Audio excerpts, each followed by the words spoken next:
and 2588. If I could get Nick to get through the first bill for us. Yeah, do you have a preference of which bill to start with, Mr. Chairman? 2527, if you would. So committee, 2527, I'll cover some of the high points. This bill would establish a new mechanism to allow public utility cost recovery for certain depreciation expenses through what's known as plant in service accounting.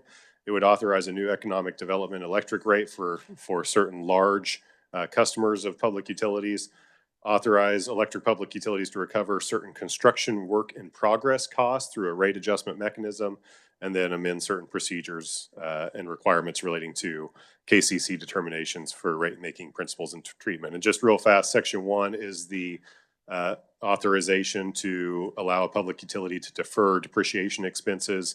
Under this section, a public utility can defer to a regulatory asset 90% of all depreciation expense for qualifying electric plants placed in service, less retirements of the plants that are being replaced. And I will note there is a definition for qualifying electric plant that does not include transmission facilities or new electric generating units. This does have a sunset provision attached to it for 2030, and then the KCC can extend for an additional 6 years upon an application of a public utility. Section 2 establishes a cap for these depreciation expense balances, and this is known as a revenue requirement impact cap. It's a 1.5% cap, and if any balance exceeds that cap, the utility has to reduce it and cannot recover it. Section 3 of the bill establishes that new economic development electric rate for large customers, and this would be a 10-year economic development electric rate option. So these customers that would be authorized for this 10-year EDR rate would be facilities that have a 25 megawatt peak demand and meet some other criteria under the law, and they would be eligible for 40% discount for the first 5 years and 20% discount for the final 5 years. This bill would also prohibit a utility from tracking and recovering any reduced levels of revenue from the economic development electric rates from other customers. But the bill... Could you stop right there for a second? We were looking through a possible amendment that happened in the Senate. You have that highlighted yet? Just looking for clarification at this point on it.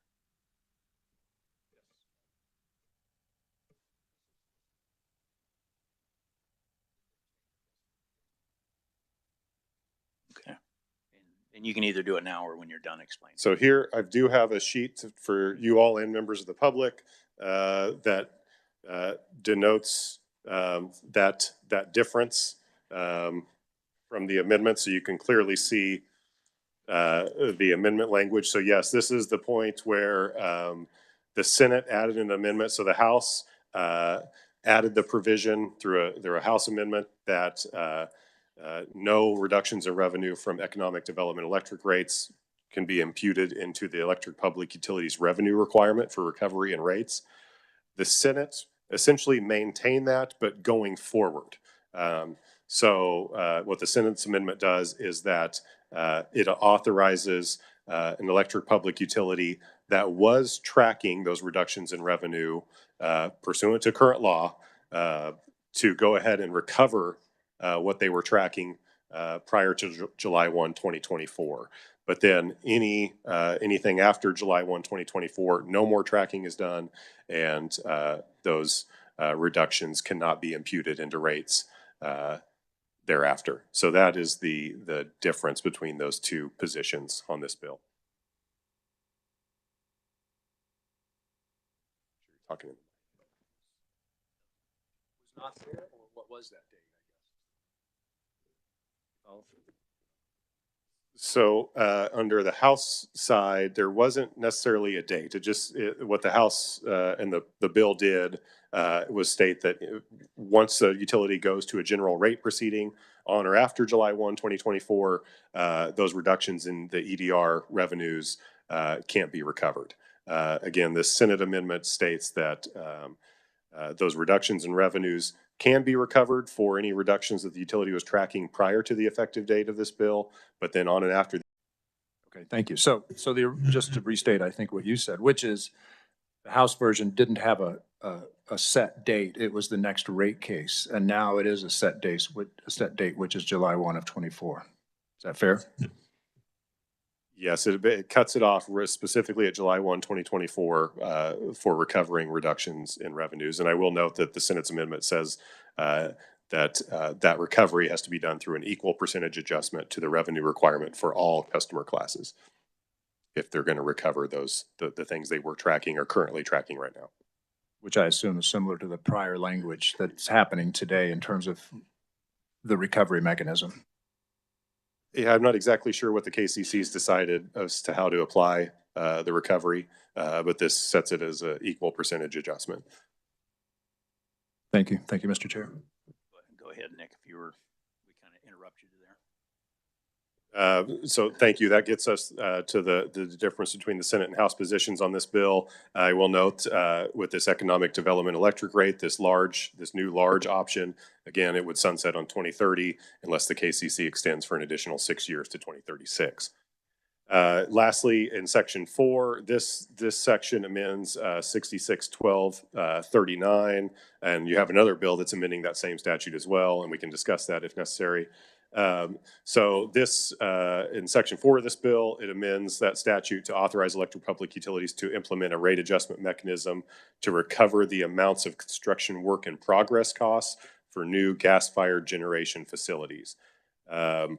This would be authorized for up to 6 years, so a rate adjustment mechanism could be implemented for 6 years on this construction work in progress costs. And then if a utility abandons their project, the KCC can order a refund. Again, this provision, again, is similar to the other sunset provisions where this will sunset in 6 years or in 2030, and then the KCC can extend another 6 years through 2036. The last two things in this bill, 2527, would increase the contractual threshold with which a utility can seek a determination of rate-making principles from $5 million to $10 million. And then it would extend the KCC's time frame for these determinations of rate-making principles and treatment from 180 days to 240 days and establish some other procedural requirements. But you all have agreed to or have the exact same language on those provisions. All right. Any questions for the revisor? All right. Are you good with the bill, Mr. Chairman, as it stands?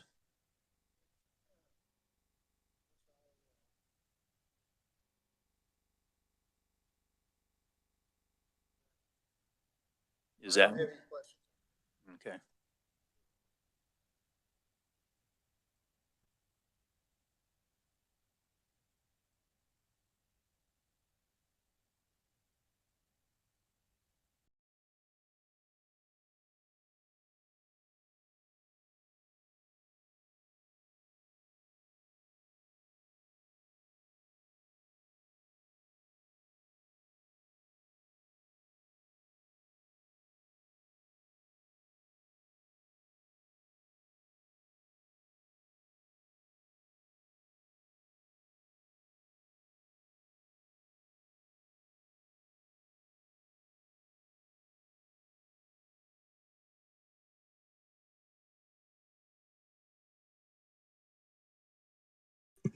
So do you need more time to hash through this, or are we good with this one? That's what I'd like to kind of, I don't want to say the word table, but I want to lay this aside for right now. And okay, then I'd like to have Nick go through 2588, please. So if just one thing on 2527, Mr. Chairman, since the Senate amended and whatever you agreed to, since the Senate made that final amendment, it would be essentially you deciding whether or not to accept the Senate's amendment or something along those lines type of thing. So yes, on 2588, I do also have a chart, a conference chart for the differences, which are relatively minor, but it might help you see those differences. And then I can cover it in brief here in just a second. So Committee 2588 is the bill that would amend the Net Metering and Easy Connection Act. This specifically pertains to investor-owned electric public utilities and how those utilities interconnect customers' renewable energy generation systems to the electric grid and how the billing is done. So Section 1 revises definitions and establishes definitions that would be used throughout the Act. Section 2, a major change here is that it amends the current law to increase the total system-wide generating capacity limitation of the net metered facilities that are authorized to operate within the territory of an investor-owned electric public utility. So current law caps it at 1%, and under this bill, it would increase that over a stepped process through July 1, 2027, at which point in time it would increase to 5% of the utility's historic highest annual peak demand since 2014. Section 3 of the bill would amend another current law which establishes how a customer generator exports energy back to the grid and how those are accounted for with billing practices. Generally, the same structure would be maintained under this bill, but it does establish new requirements for how a utility would credit customers for energy exported back to customer accounts if that customer is operating on a time of use energy rate. So it's establishing kind of a contingency for time of use energy rates and establishes some provisions for those rates if they are implemented in the future. Lastly, Section 4 of the bill makes changes with respect to the system size limitations for net metered facilities. Generally, it abolishes the caps on specific size limitations and installs a size limitation up to 150 kilowatts, no matter the type of customer that's utilizing the net metering system. But the bill would maintain that the system does have to be appropriately sized based on the customer generator's expected load, and then establishes a formula in statute to determine appropriate sizing. The bill then in that section also establishes requirements for generating capacity and export capacity and how export limiting devices. Mr. Chair and committee members, I'd be happy to answer any questions or talk through the differences. Sure. Any questions for the reviser? All right. I just wanted to also throw out, going back to 2527, that passed the House 111-8 and the Senate 35-2. And then back to the 2588, it passed the House 116-0 and the Senate 32-6. So fairly high numbers on that. With that said, I'm good with the Senate amendments, how they were placed on there. I would like to ask the Senate, would you allow me to put 2588 into 2527?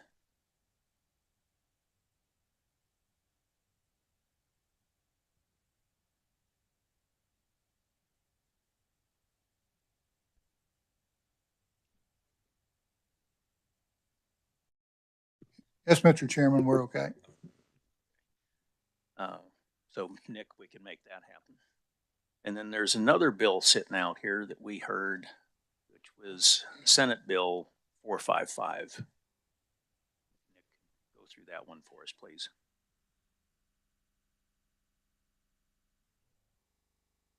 Yes, committee members, I also have a chart to show the differences in conference differences between Senate and House positions on this as well.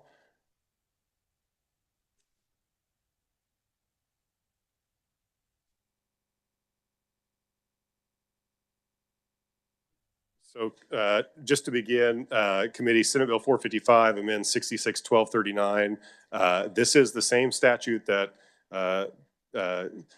House Bill 2527 amends. So we've got two bills that are amending the exact same statute. For technical reasons, it would be best to combine, if that's the will of the body, to combine those statutory amendments into one bill for technical reasons. Otherwise, we will have a conflict in the laws that needs to be taken care of at a later date through a different type of process.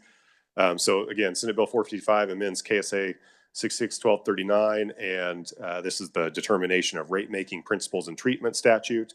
What this bill would do is it would state that if a rate-making determination proceeding involves the abandonment or retirement of a nuclear-powered or fossil fuel-fired electric generating unit, this bill would prohibit the State Corporation Commission from approving that abandonment or retirement unless that utility demonstrates that the utility will be able to meet current and reasonably anticipated future resource adequacy requirements, and that the abandonment or retirement will not harm the utility's ratepayers or decrease the utility's regional rate competitiveness.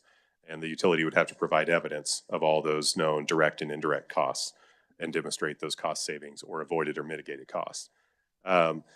These provisions, these particular provisions that I just referenced would expire pursuant to the bill on July 1, 2034. Also, with regard to electric generation facilities, this bill would authorize an electric public utility to retain any nuclear-powered or coal-fired electric generating facility in the utility's generation mix if the KCC determines it's just, reasonable, and necessary for that facility to operate at a low capacity factor or to provide additional capacity but remain offline during normal operating conditions. So again, utilities would be able to recover costs and expenses relating to nuclear and coal-fired units to maintain capacity or to remain offline during normal operating conditions, essentially for that capacity factor.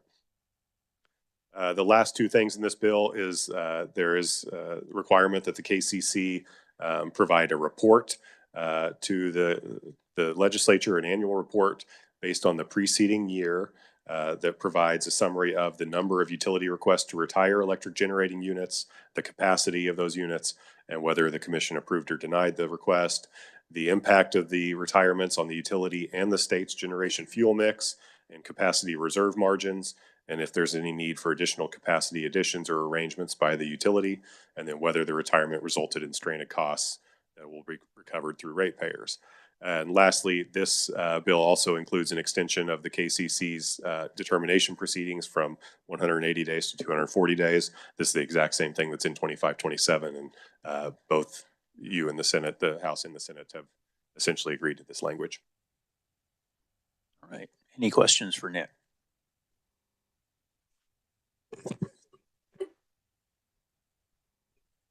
Thank you, Mr. Chair.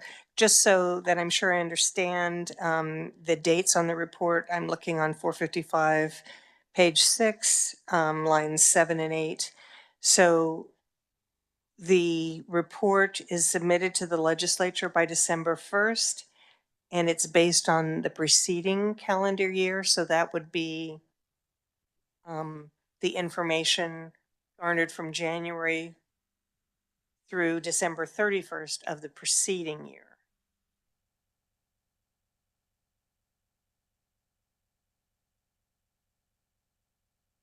That is my understanding. And then, Mr. Chair, I would wonder if we would want any more updated information, such as, you know, from July, the preceded fiscal year, as opposed to the calendar year, because now we're 11 months behind.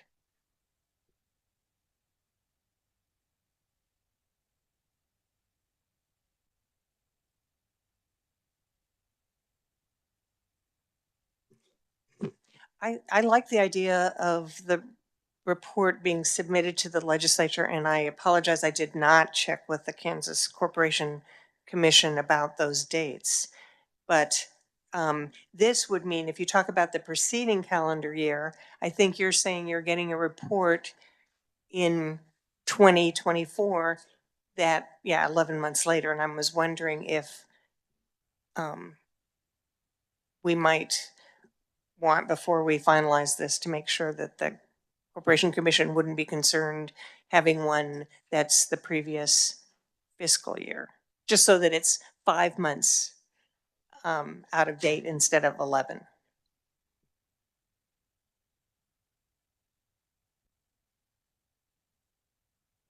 With the date, I don't mind if the legislature receives it by December 1st, but I think the annual report should be based on the preceding fiscal year.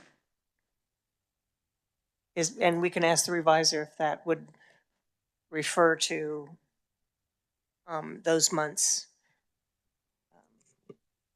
that end on June 30th.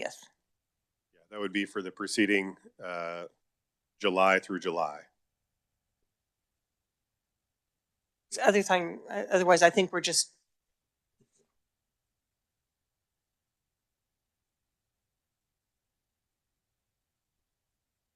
Anything else?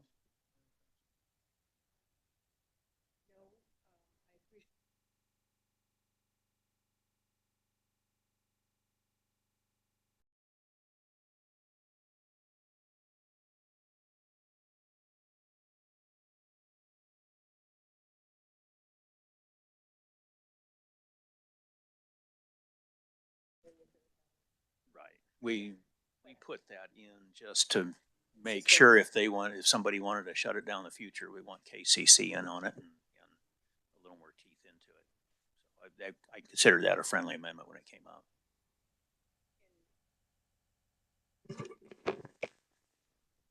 And that's what I understand on page 3. That makes sense.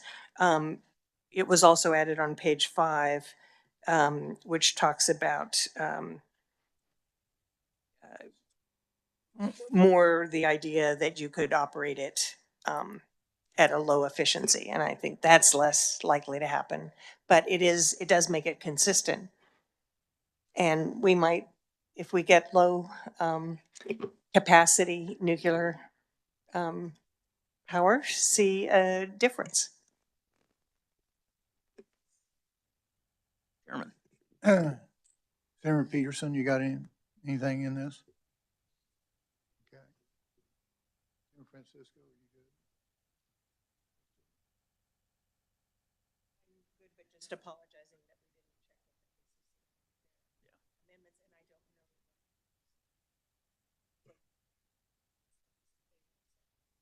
know. No, and that's something if we need to fix in the future, I'm wide open to it. So.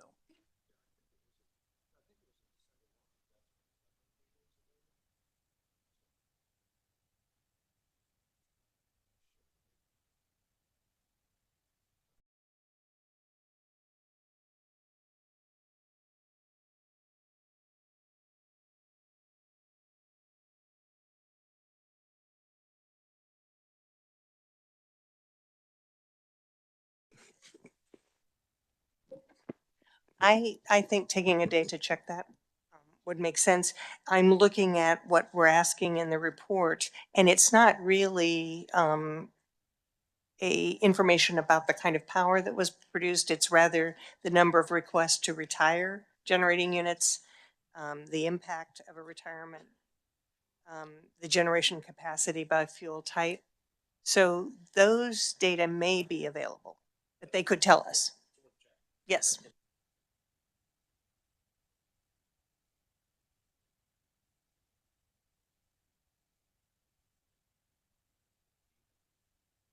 know exactly where that's at in the bill. Well, then I can go back. I will go back to KCC and get a verification on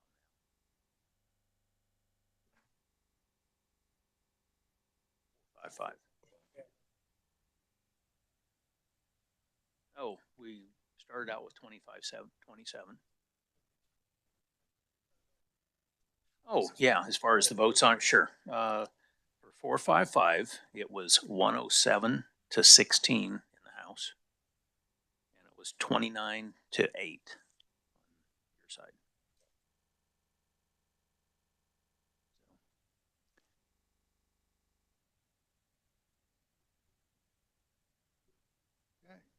Okay. If it is okay with you, I would like to also take, and we will follow up on the wording of that bill, but I would like to take 4.55 and roll it also into House Bill 2527.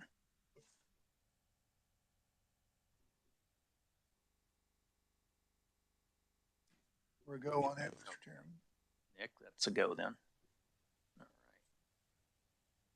right. Now with that, I would like to go back to or after solar siting, Senate Bill 457.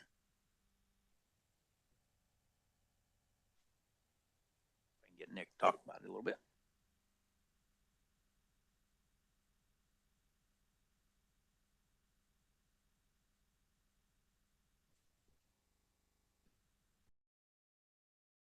So yes, Senate Bill 457 is a bill that passed out of the Senate.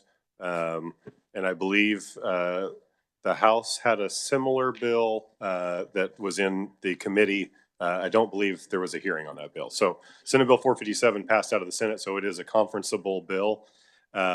What this bill does is it amends current law 66104, and this is the definition of a public utility and relating to eminent domain use by a public utility. So generally, if a public utility holds a certificate of convenience and necessity from the KCC, that public utility then has authority under Kansas statutes to exercise the power of eminent domain in relation to the public utility's functions.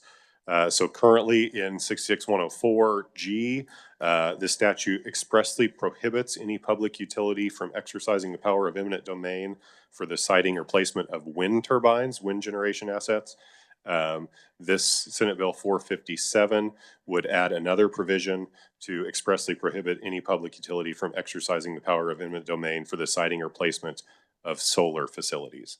And I'd be happy to answer any questions or discuss any amendment that the Senate put on the floor. Okay, committee, any questions for the reviser? Okay, and I will make a comment on March 27th. That one passed out of the Senate 38-0. Look like a whole lot of contempt over there. I do have something I would like to get changed as far as an amendment. It's on the last page, line 8 or item 2, where it talks about solar power electric equipment, including panels. It at one time had generation in there, and I would like to put generation back in.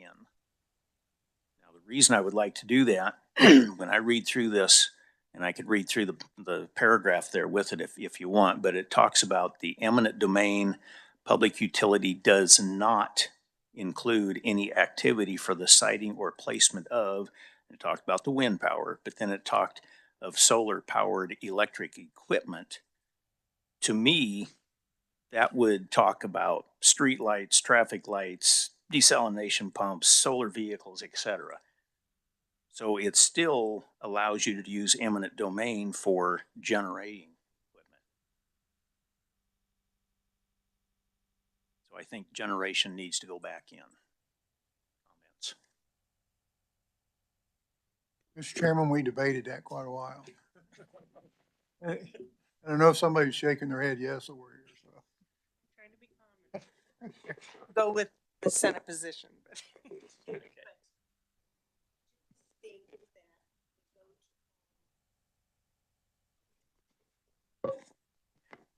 Thank you. I think the vote on the Senate floor was not overwhelming with regard to that amendment, where it certainly was to have this bill. So if this would be the one way we could get the bill included, it's probably a reasonable change. If I may, that just backing up to a line where it talks wind powered electric generators or turbines, including the towers. I'm trying to kind of make it match up. So it would say solar powered electric generation equipment, including panels, blah, blah, blah. So trying to make a match up, and I'm just concerned without generation in there. So. Senator Peterson, how do you feel about that?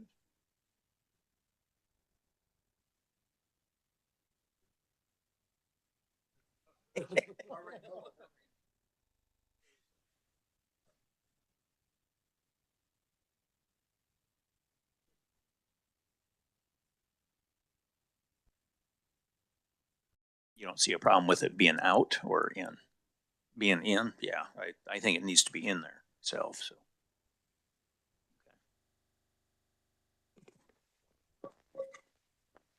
Thank you, Mr. Chair. I'm just going to repeat that I think it's more important to the Senate to have this bill passed than to include or exclude that particular word.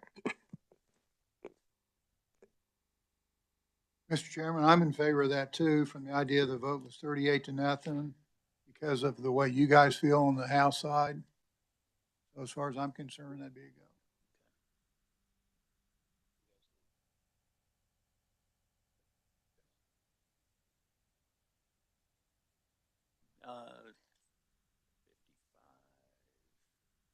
I'm sorry, we're on 457.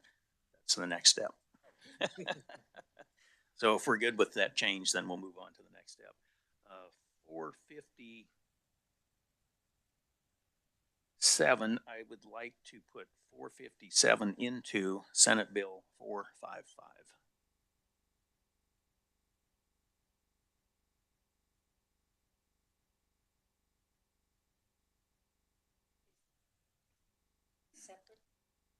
No,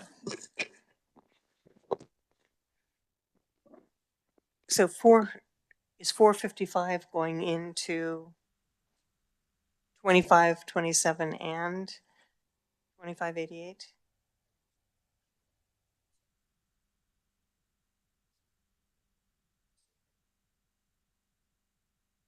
Oh, thank you. I didn't want to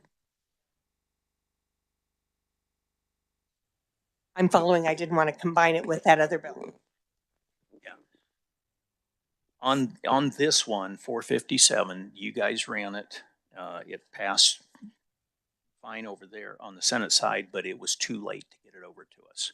So there it sits, and I'm just trying to get it to where we can actually get it included. And if that's okay, then I'm going to do it on one more, which was just the opposite. I got it done, but it was too late to get to you.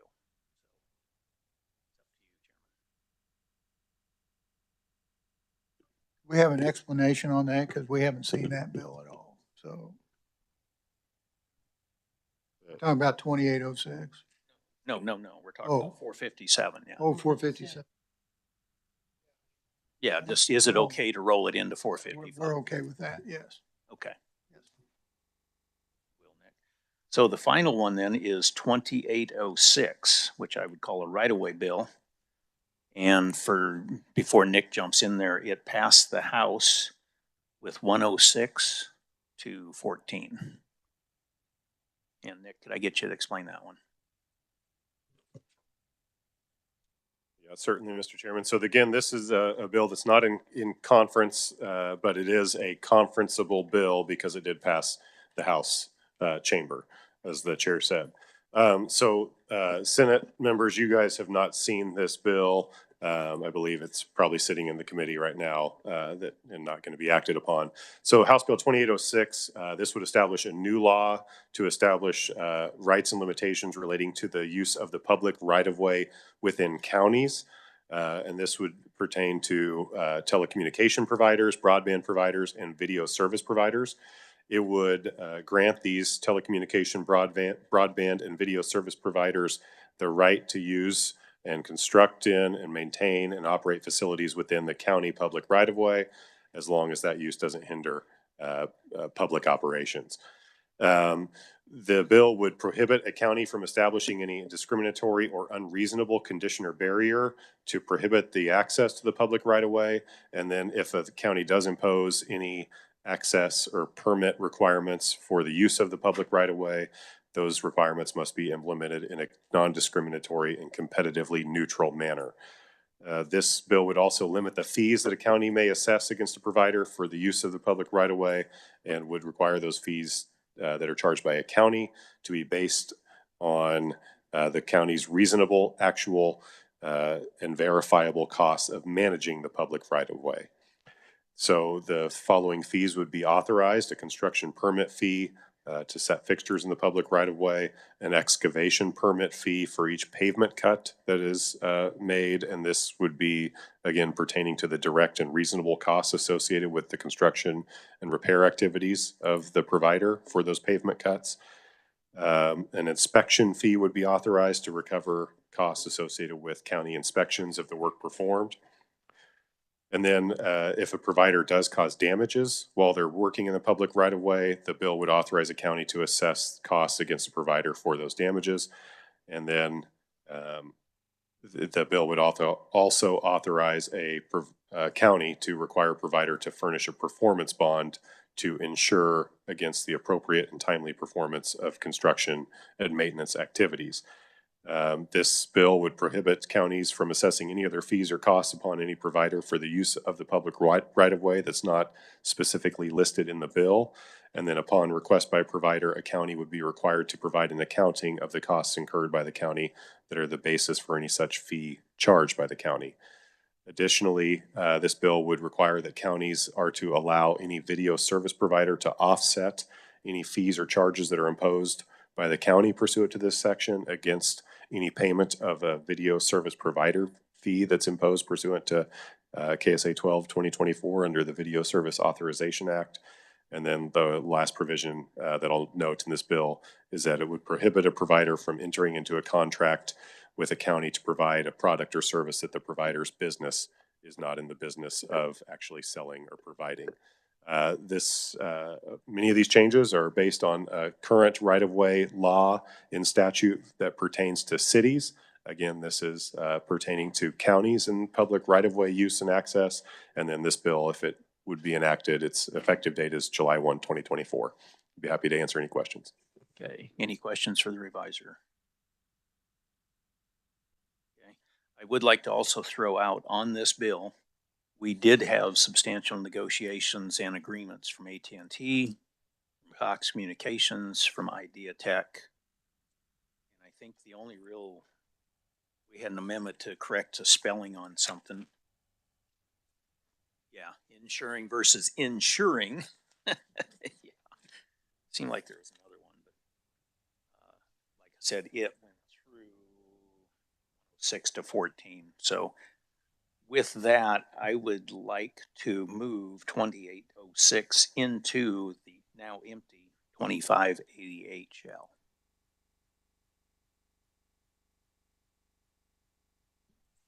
Thank you, Mr. Chairman. A couple of things. There was no opponents. When it come out of committee, what kind of vote was in the committee? You guys have any idea of that? We heard it on February 24th. I don't know if I've got that in the committee right off. Nick, would you have access to that? We could check the minutes to see if there were any recorded votes, but I don't know if we had a vote count on that bill. Nothing that stuck out to you? It's nothing that stuck out to me by any means, no. And Mr. Chairman, is when you say reasonable, how do you decide what reasonable is? Reasonable. Okay. No, What's reasonable to you might be different than reasonable to me. So I just wondered how that process or how that conversation went. reasonable where? Where are you going? Well, I don't know. There's a couple reasonable administrative expenses, recover the direct and reasonable costs. You know, it just kind of, there's no definition of reasonable in there. And I just wondered if that conversation came up at all. And I mean, this is better than nothing. It came up, what happened or what drove this bill? I don't know if I should name the specific county, but they were out trying to put broadband fiber in a specific county not too far from you and I. And that county hit the provider up for a $20,000 access fee to the right of way. And at that point, we said, enough is enough. Let's level the playing field so everybody pays the same. And that's all we're trying to do with this. So I don't necessarily have a definition of what your question is, but that's what brought the bill on. We know that's unreasonable. That's unreasonable. Okay. Yes, it is.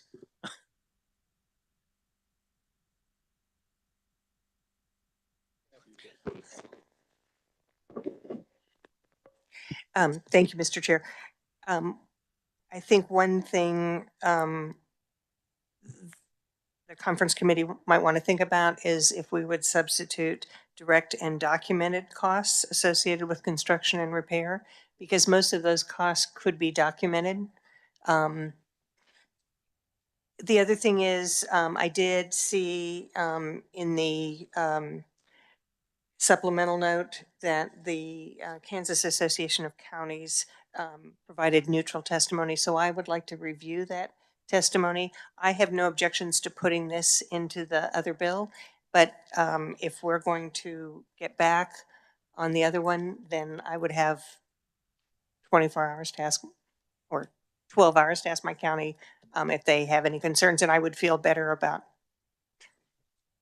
I would feel more comfortable if we took that time.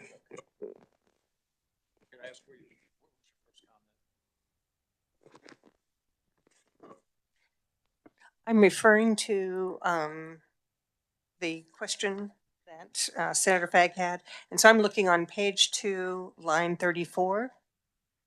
And this is the excavation permit fee to recover the direct, and I'm going documented costs associated, because in most cases for construction, you're gonna have a,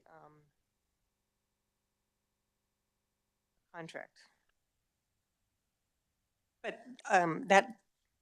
so you'll have the same time to think about that word that I have to talk to my county.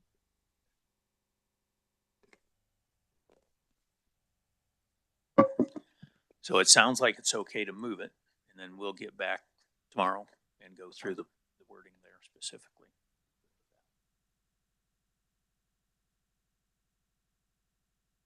Okay. I think we're all in agreement. So we're gonna do a follow-up with 2806 on the wording, and what was the other